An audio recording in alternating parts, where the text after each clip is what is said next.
Being a mom is a tough job. We have to strike a balance sa pagpapalaki ng ating mga anak. But this role is easy for Mommy Gigi. Let's listen to her story. Ang pagpapalaki ko kay Icy ay medyo mahirap. But I gave birth to him hanggang sa ngayon, I make sure na he eats nutritiously. Kasi as a preschooler, he's so physically active. Mommy Gigi, paano mo ba nababalanse ang budget ng pamilya? Siyempre, dapat yung mga bibilhin ay within the family budget lang. Tulad ngayong pasukan, maraming gastusin. Pero kahit matipid ako, I don't compromise. I give my kid nutritious food na siguradong magugustuhan niya ang lasa. Pero swak sa budget. Tulad ng Vitalac na may creamy, milky taste. Puno ng sustansya at affordable pa. 7 pesos lang per glass.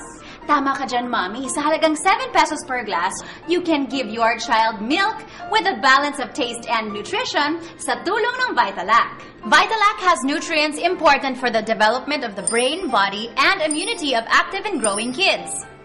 Kaya wala ka nang hahanapin pa. So mga mommies, iparamdam natin sa ating mga anak ang ating walang humpay na pagmamahal with Vitalac. Dahil sa Vitalac, hindi mahal ang magmahal.